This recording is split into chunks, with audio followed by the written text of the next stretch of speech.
Muito bom estar na presença do Senhor. Amém? Sabe por que nós estamos na presença do Senhor? Por causa desse lugar. Não. Porque eu sou pastor e eu atraio a presença de Deus. Também não. A gente está na presença de Deus por duas razões simples. Primeiro, porque Ele optou por estar conosco. Independentemente de qualquer coisa na nossa vida, de qualquer condição pessoal, Ele gosta de estar conosco. Ele está conosco cada segundo da nossa vida. Nós é que nos esquecemos. E a segunda razão pela qual Ele está conosco foi que o Senhor Jesus prometeu, sempre que 2 ou 3 pessoas se reunissem, em qualquer lugar, no nome dEle, Ele estaria ali. De maneira que se você tivesse ontem assistindo o glorioso, espetacular, inigualável, inimaginável Rangers da Escócia, que bateu no meu Corinthians de 4-2. Por isso ele é tudo isso, para bater no Corinthians tem que ser assim. E ali no estádio de futebol, você com mais 1 ou 2 amigos, por qualquer razão falasse assim, cara, e Jesus, hein? É uma benção. Pronto, puf, ele estava lá. Porque ele só iria no jogo nessa condição. Qualquer lugar que você estiver, falou dele, pum, ele está lá. Ele está interessadíssimo na sua conversa a respeito dele. E ele está aqui, não por causa do lugar, nem por nenhuma virtude de nenhum de nós, mas senão porque Ele nos ama e porque somos mais do que 2 ou 3 hoje. Amém? Desfrute da presença dEle. Hoje, enquanto você está na presença dEle, não precisa orar assim, basta orar assim, porque Ele agora é Emmanuel. Está em nós e conosco. Amém, gente? Glória a Deus. Nós estamos estudando na Bíblia Sagrada desde domingo passado e vamos por alguns domingos estudar a respeito do sentido da vida. O sentido da vida, o objetivo da vida, o alvo da vida, a razão da vida, o propósito pelo qual eu estou neste mundo. A pior coisa que pode acontecer na vida de uma pessoa, e isso acontece com cerca de 97, 8% dos seres humanos do mundo, é não saberem para onde estão indo. 98% dos seres humanos não têm uma noção clara de para onde estão indo com as suas vidas. Uma vez eu li em algum lugar, a vida é nascer, crescer, ficar bobo, se casar e morrer. Não é verdade. A vida é muito mais do que isso. Quando eu não sei para onde eu estou indo, eu não sei se eu cheguei. Se eu pego minha esposa e falo, vamos passear, entra no carro, liga o carro e saio dirigindo, ela diz, onde estamos indo? Eu falei, não sei, vamos por aí. Para onde o nariz virar, eu viro a direção do carro. Bora. E depois de um momento ela pode me perguntar, vai demorar? Não sei, eu não sei para onde a gente está indo. E depois de muitas voltas, ela pode me perguntar, você está no caminho certo? A resposta será, não sei, porque eu não sei para onde nós estamos indo. E a outra coisa importante, quando eu estou indo sem saber para onde estou indo, nenhum lugar me parecerá suficientemente interessante para ali ficar. Ou qualquer lugar servirá, porque eu não sei para onde eu estou indo. E nós precisamos ter uma noção clara de para onde estamos indo. Perdi o sermão. Precisamos ter uma noção clara de para onde estamos indo. Porque quando eu descubro o meu sentido de vida, quando eu descubro a razão pela qual Deus me fez nascer e viver nesta história, quando eu descubro qual é a minha relevância, a minha importância na história da humanidade no tempo em que eu vivo, que é curtíssimo, então a minha vida passa a ser uma vida muito gostosa. Pessoas que não sabem para onde estão indo, não são plenamente felizes. Porque elas não têm noção, nem de para onde estão indo, nem do caminho que devem ir, e muito menos da relevância, da importância de suas vidas nesse planeta, nesse momento da história deste planeta. Quando eu sei o que eu quero,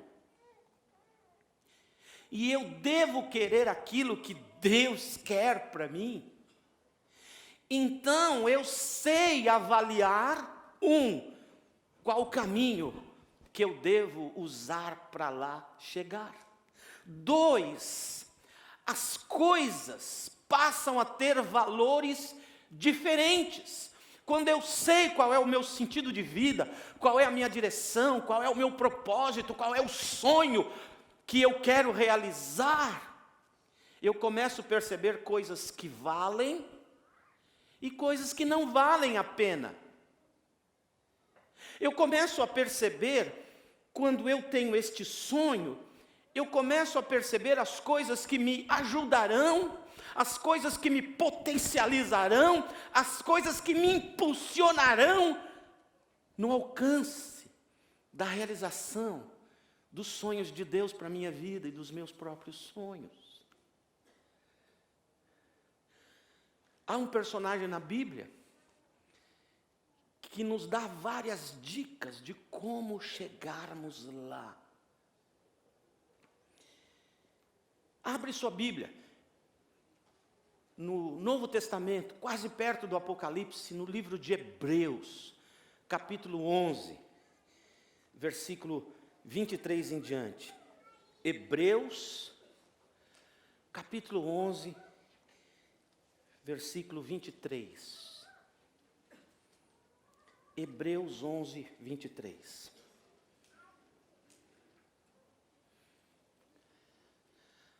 Diz assim a Bíblia Sagrada: pela fé Moisés, recém-nascido, foi escondido durante 3 meses por seus pais, pois eles, os pais, viram que ele era uma criança fora do comum.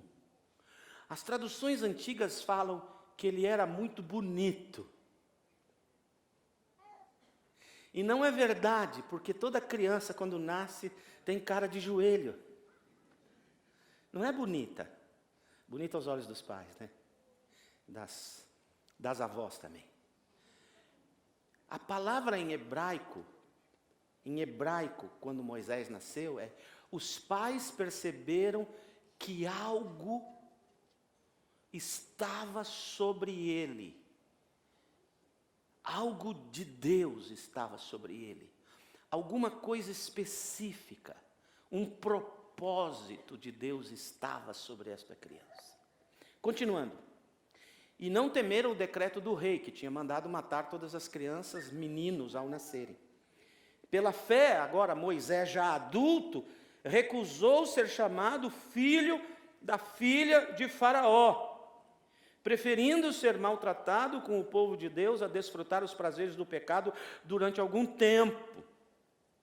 Por amor de Cristo, e ele nem sabia exatamente quem era Cristo, mas a Bíblia nos dá a entender no Novo Testamento que ele teve uma visão do Senhor, ainda que ele tivesse chamado o Senhor de Yahvé, era uma aparição de Jesus para ele. Por amor de Cristo, considerou sua desonra uma riqueza maior do que os tesouros do Egito, porque contemplava a sua recompensa. Pela fé, saiu do Egito, não temendo a ira do rei, e perseverou, porque via aquele que é invisível. Vamos orar. Espírito Santo de Deus, ajuda-nos a entender a palavra do Senhor e que ela nos ensine a viver cá embaixo, nesta terra, neste mundo, nessa época, nesse momento da história de nossas vidas e da história dessa humanidade, a qual o Senhor nos inseriu para cumprir com Tua vontade e realizar os Seus sonhos para este planeta.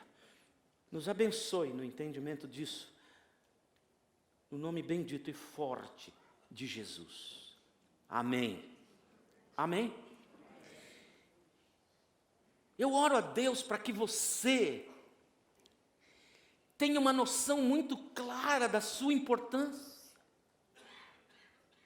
Quando eu era garoto, tinha uma banda, esqueço o nome da banda agora, mas talvez você me lembre o nome, pode dizer do auditório. Uma das canções que eles cantavam parecia o melô de minha própria vida, pois assim eu me sentia. Eu tenho baixa estima.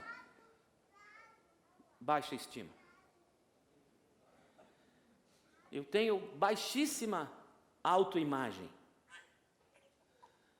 E aquele grupo cantava assim: nós é inútil, nós é inútil.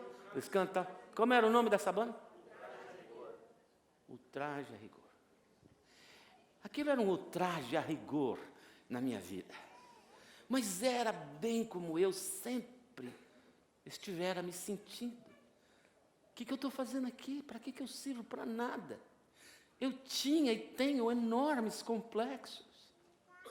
E porque eu tenho complexos, eu morro de vergonha de dizê-los, então não vou te dizer quais são.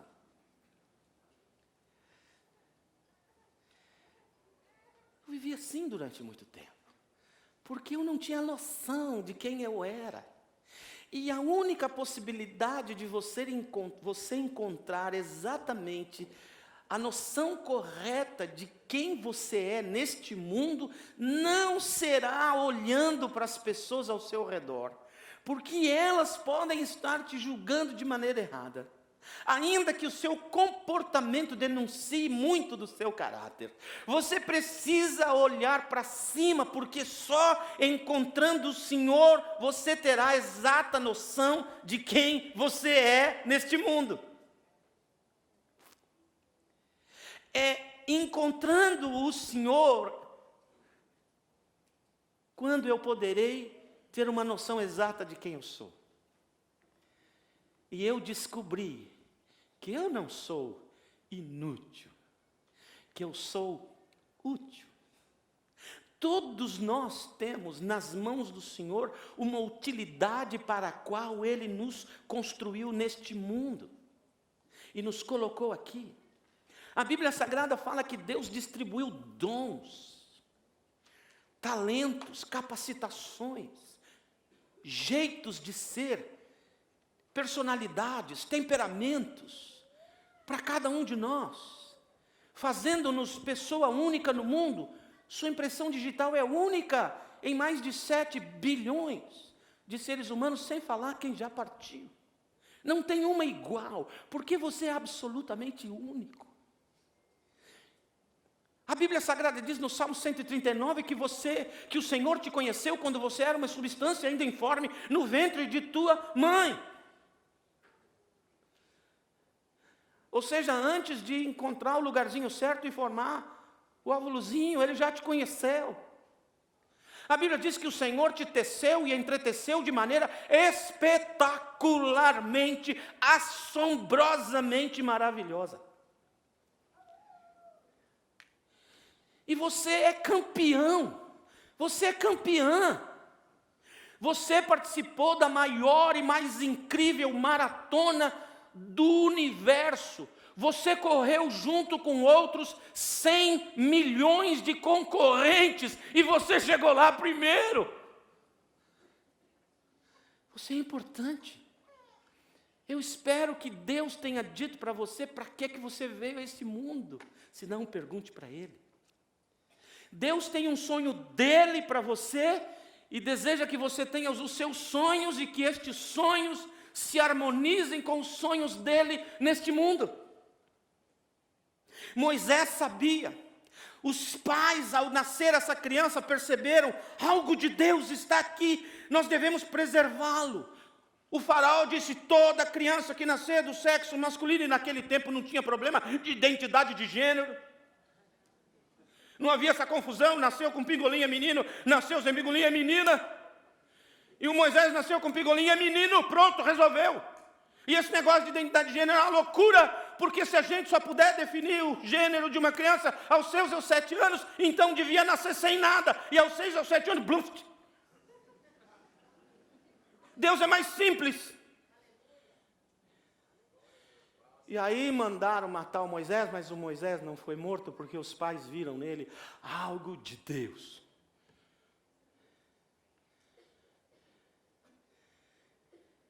E Moisés foi educado por sua mãe, a pedido da filha do faraó, por aproximadamente 10 ou 12 anos.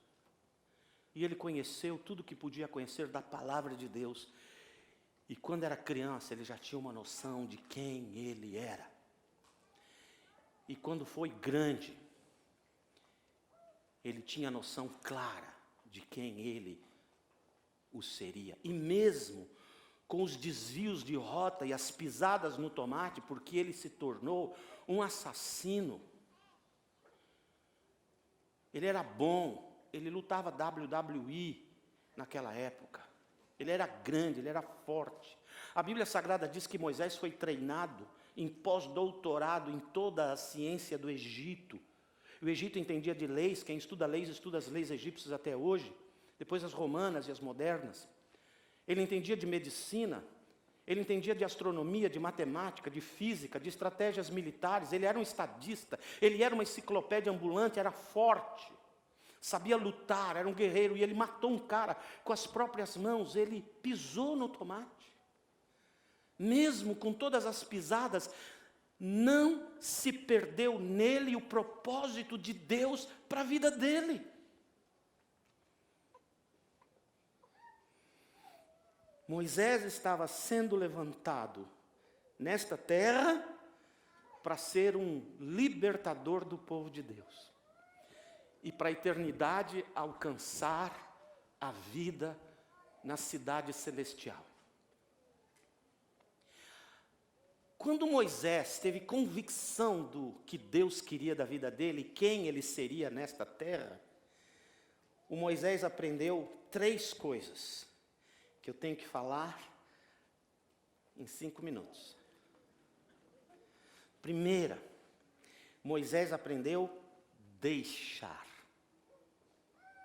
Segunda, Moisés aprendeu a adotar. Terceira, Moisés aprendeu a manter-se. Quando você tem noção clara do que você quer de tua vida, do que Deus quer de tua vida, então talvez você precisa primeiro deixar. O deixar é abandonar, é tornar nojento para você, tornar asqueroso, provocar asco, enjoo, mal-estar. Deixar. Quando eu sei para onde eu estou indo, eu tenho que escolher deixar. O que Moisés deixou? Em primeiro lugar, ele deixou de ser chamado filho da filha de Faraó. O que significava isso? Que ele era o herdeiro do trono do maior império do mundo naquela época. O Egito naquela época era uma espécie de União Soviética e Estados Unidos em força bélica, mais a quantidade de soldados da China, mais a raiva do norte-coreano, misturado com o Maduro da Venezuela. E auxiliado e orientado e aconselhado por Lula. Isso era Egito. Isso era o Egito. Um pedaço do inferno. Por causa do conselheiro.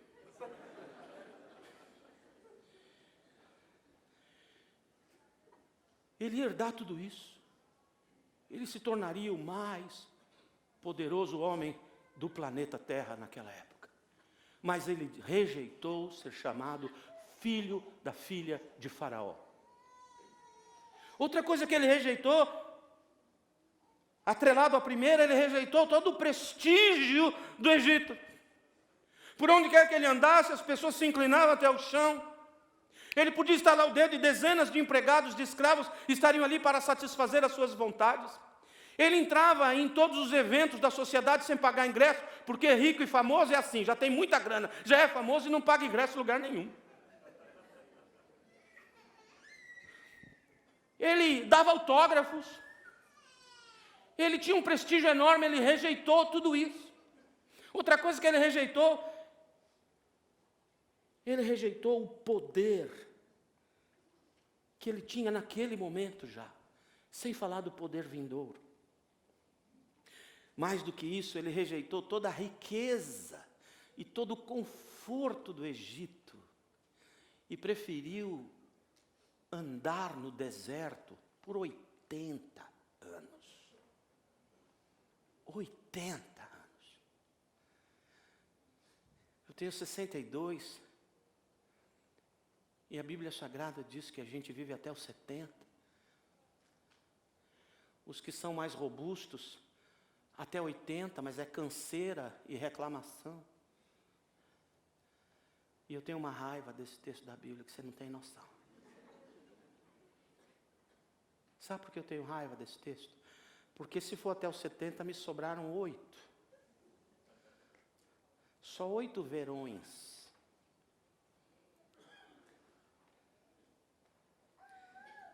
Se for até os 80, 18. Acho tão pouco. E por que eu tenho raiva? Porque o mané que escreveu esse pedaço da Bíblia chama-se Moisés. E ele viveu até os 120. Não é justo. Virou Bíblia, agora tem que dar certo. Será que ele estava com raiva da sogra, de alguém naquele dia?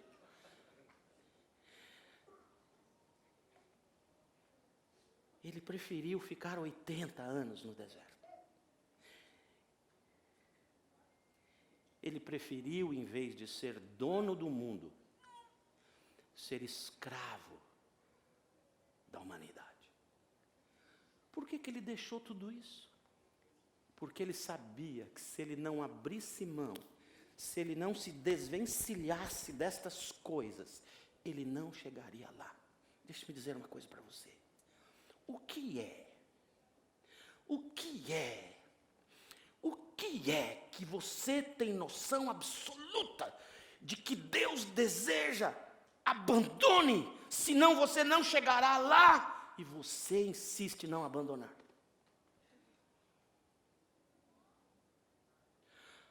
Ah, pastor, eu queria ter um casamento melhor, a minha mulher é isso, aquilo, aquele outro. O que Deus pediu para você?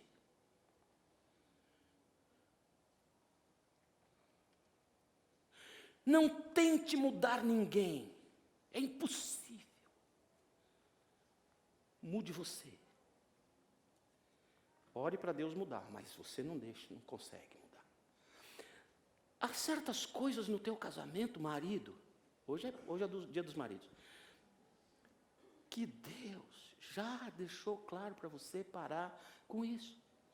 Deixa esse costume desgraçado, que está desgraçando a tua casa.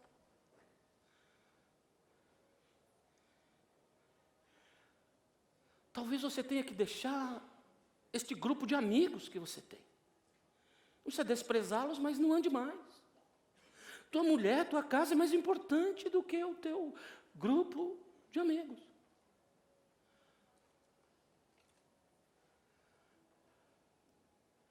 Mulher, o que é que Deus tem pedido para você deixar e você não deixou ainda?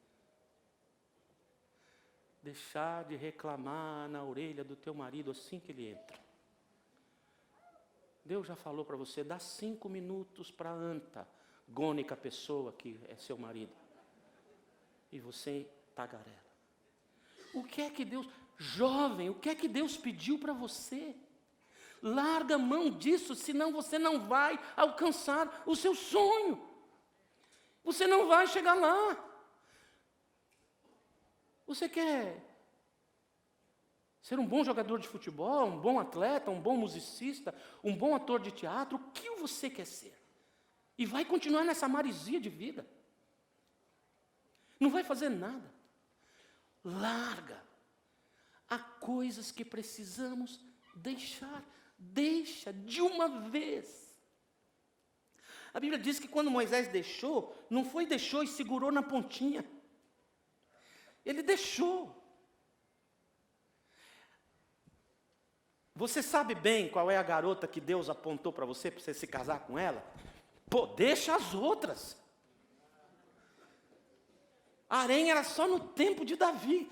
Agora não funciona mais. Hoje é pecado esse negócio.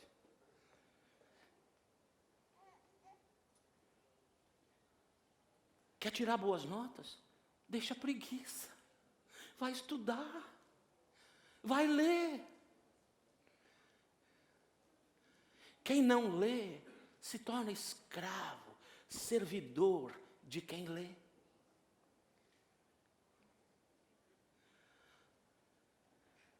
O que é que Deus já disse para você?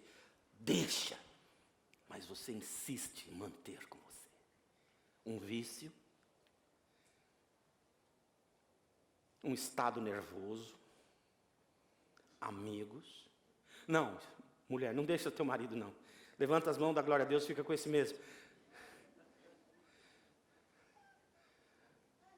O que é que Deus te mandou deixar? Deixe.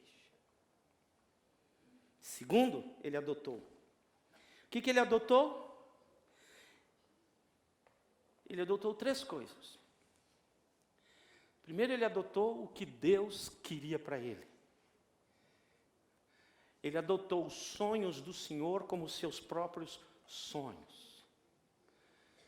Qual era o sonho do Senhor para a vida dele? Moisés, eu tenho ouvido o clamor de meu povo. Deus ouve oração. Moisés, eu tenho ouvido e visto como eles estão sendo judiados no Egito. Moisés, o clamor chegou aos meus ouvidos e os meus olhos contemplam a dor e o sofrimento de minha gente. Hoje eu te levanto para que você os tire do Egito e leve para onde eu tenho determinado, você os leve. Moisés entendeu que Deus o queria como libertador do povo e o condutor do povo. Eu não sei exatamente o que Deus está pedindo a você. Adote o sonho de Deus para você. Você será feliz. A vontade de Deus não é ruim. A vontade de Deus, a Bíblia Sagrada diz, é boa, é perfeita e é agradável. Adote o que Deus quer para você como o seu maior sonho de vida. Segundo, ele adotou o suprimento do Senhor em contrapartida com o suprimento do Egito. Quando ele abandona as riquezas do Egito, ele deixou desse lado e adotou deste. Em vez de andar nas carruagens de ouro e pedras preciosas carregadas por cavalos ou por escravos com roupas maravilhosas do Egito, ele preferiu andar a pé no deserto e aceitou o suprimento de Deus. Sabe, quando você faz escolhas, nem sempre a consequência de suas escolhas lhe serão agradáveis. Eu quero estudar nessa universidade, então eu vou economizar que nem um camelo, vou trabalhar pra caramba, não vou gastar em tonterias, não vou comprar os videogames, não vou gastar nisso, não vou naquele outro, meu carro vai ser um pau velho, mas que eu tenho que economizar porque eu preciso chegar lá, e esse tempo de fartura é difícil. Farta arroz, farta feijão, farta roupa, farta sapato, farta tudo. É duro. Moisés optou por andar no deserto, confiando que Deus, a conta-gota, e Deus o fez, supriu a necessidade deles, fazendo cair maná do céu, comida do céu para eles, a conta-gota. Não tinha para guardar e não faltava no outro dia. A conta-gotas, Deus foi dando o suprimento para ele, porque ele entendeu, melhor é estar nessa pindaíba hoje, do que me manter naquela situação e saber que eu estou alcançando a realização dos meus sonhos. Sabe o que é que vai motivar você a passar um tempo de dificuldade? O seu sonho, o seu sentido de vida, o seu propósito. Olhar para onde você está indo te ajudará a aguentar esse tempo de deserto. Uma vez o Senhor Jesus Cristo estava falando dele mesmo para uma jovem, e os discípulos chegaram com um McLanche feliz para ele, e disseram: Jesus, aqui está a comida. E a resposta do Senhor Jesus Cristo foi interessante. A minha comida eu tenho uma comida que vocês não conhecem. Os discípulos pensaram: uai, será que veio alguma coisa do céu para ele? Ninguém conhece a comida? Ou é de um chefe internacional que a gente não conhece? Da onde veio essa comida que ninguém conhece? E Jesus emenda: minha comida é fazer a vontade daquele que me enviou. Em outras palavras, o Senhor Jesus Cristo está dizendo: ter fartura é bom, ter bastante é bom, ter abundância é bom, mas às vezes eu prefiro ficar aqui, porque eu quero cumprir a vontade de Deus para a minha vida, eu quero alcançar os meus sonhos, e os meus sonhos me alimentarão. Se você não tem sonho, você não vai optar pelo suprimento do alto. Você vai ser igual qualquer outro ser humano que corre atrás do dinheiro, como qualquer outro ser humano. Terceira coisa que ele adota: ele adotou a visão. A Bíblia Sagrada diz que Moisés suportou ser xingado, suportou ser maltratado, suportou ser humilhado, suportou ser motivo de piada. Ele sofreu bullying. Não chamava bullying, mas ele sofreu tudo isso. Por quê? Porque ele, diz a Bíblia, teve uma visão. Uma visão. Ele adotou este propósito de vida. Quem tem um sonho, vence na vida. Um dos maiores e mais importantes sermões da humanidade foi pregado pelo Martinho Luther King. E o sermão da vida dele começa: I have a dream. Eu tenho um sonho de ver brancos e negros vivendo em paz. Menos de 50 anos depois, este país teve um presidente negro. Ele tinha um sonho pelo qual ele viveu e pelo qual ele morreu. Ele não viu a realização dos sonhos. Moisés não viu a realização dos seus sonhos. Mas as gerações que vieram, sim, viram. Ele viveu porque ele tinha uma visão. Por último, ele deixou, ele adotou. Antes de ir no último, a pergunta: o que é que Deus disse para você? Começa já. E você ainda não começou.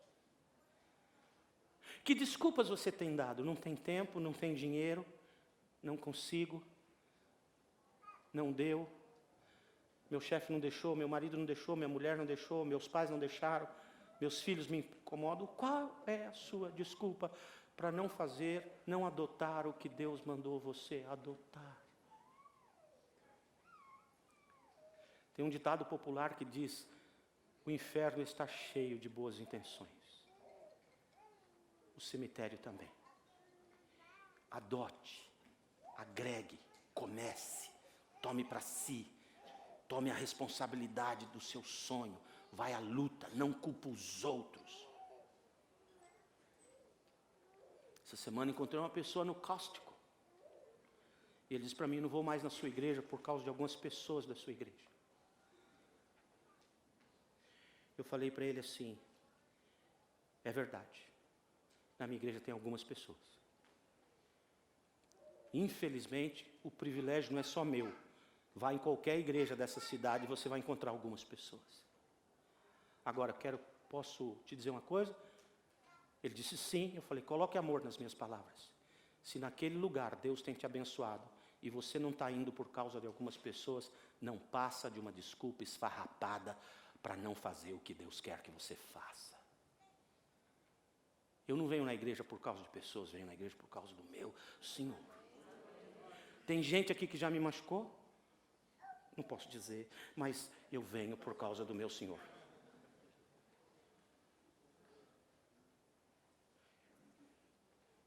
Eu poderia dizer, não vou mais na igreja porque tem alguém que não está mais lá. Por isso eu não vou mais. O que é que Deus te pediu para você fazer e você ainda não fez? Começa já. Por último, Moisés manteve 3 coisas na sua vida. Primeiro, ele manteve o foco.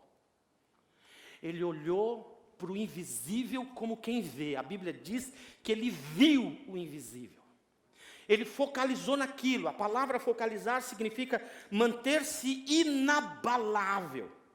Se manter consistente. Esse é o nosso problema, especialmente da nossa cultura brasileira. Nós vamos bem se tudo começa bem. Mas a gente desanima se as coisas não vão bem. A gente desiste rápido. A gente veio para a América, eu vou viver bem lá, e está vivendo num perrengue danado, e já quer desistir de tudo e fazer coisa errada. Não! Não desiste. Mantém-se lá, foco. Não tira os olhos do seu sonho. Terceiro, o segundo. Força. Ele se esforçou. Você pode ter olhos num sonho de Deus, indiscutivelmente de Deus para você. Mas se você não fizer a sua parte, não vai dar em nada. Quando a Bíblia Sagrada diz assim, em vão trabalha o trabalhador se o Senhor não edificar. Em vão vigia a sentinela se o Senhor não vigiar. Isto não significa que eu não preciso trabalhar porque Deus está trabalhando. Isto não significa que eu não preciso vigiar porque Deus está vigiando. A Bíblia Sagrada está dizendo que há uma dupla. Você trabalha e o Senhor edifica. Você vigia e o Senhor toma conta. Você tem que fazer a sua parte. Levanta e sai para trabalhar. Faz alguma coisa. Sai do sofá, pelo amor de Deus. Ora mais. Ajoelha, quebra o joelho de oração, faz alguma coisa, se esforça, pelo amor de Deus. Para! Nós somos vagabundos gospels. Ai, Senhor, ajuda, sai à luta. Lê mais, pelo amor de Deus, vai ler. Senão você vai ficar para trás. Você só se tornará escravo de quem leu. Quem leu, ensina para você e você paga para ele. Notou como funciona ou não? Se esforça. Faz a tua parte. Se é regime, regime. Estou falando para mim. Não podia falar isso em particular? Vai à luta. Pensa que anima fazer regime? Essa semana eu fiz 4 libras. Hoje no almoço vou ganhar 8. Preciso manter o foco. Porque se eu não fizer a minha força, não adianta só ter o sonho. Se eu não cuidar da minha saúde, eu não sei se eu aposento aqui nesse planeta. E tudo que eu gostaria de quando chegar a minha aposentadoria, eu poder caminhar, sem ajuda de ninguém. Gostaria de ver com os meus próprios olhos. Tem umas outras coisas que eu gostaria, mas eu não posso falar no púlpito, quando eu me aposentar.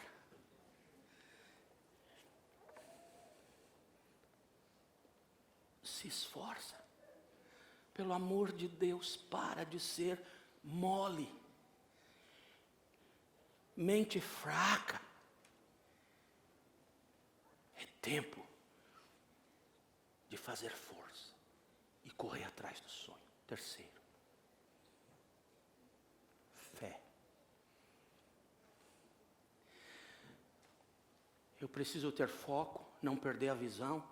Preciso fazer a minha parte, tudo que eu puder, tudo que estiver ao meu alcance, dali para frente. É a parte do Senhor. Dali para frente eu tenho que crer que Deus vai fazer.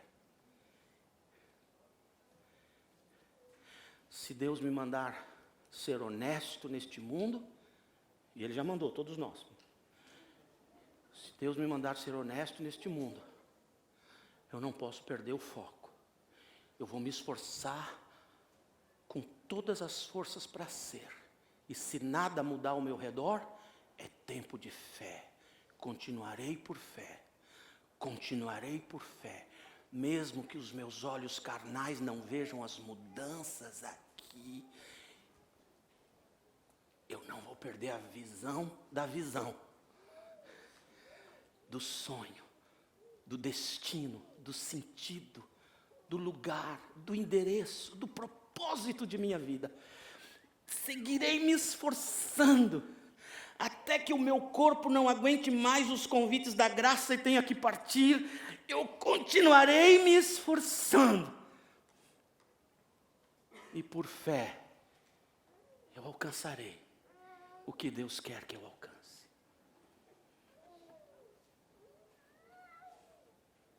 Foco. Não perde a visão. Fica inabalável. Não importa o que aconteça ao seu redor, não perde a visão. Força. Faz a sua parte. Faz a sua parte. Fé. Fé no que Ele disse para você, no que Ele tem revelado para você. E você também terá uma vida vitoriosa. Amém? Você recebeu a palavra de Deus? Amém? Amém. Deus te abençoe.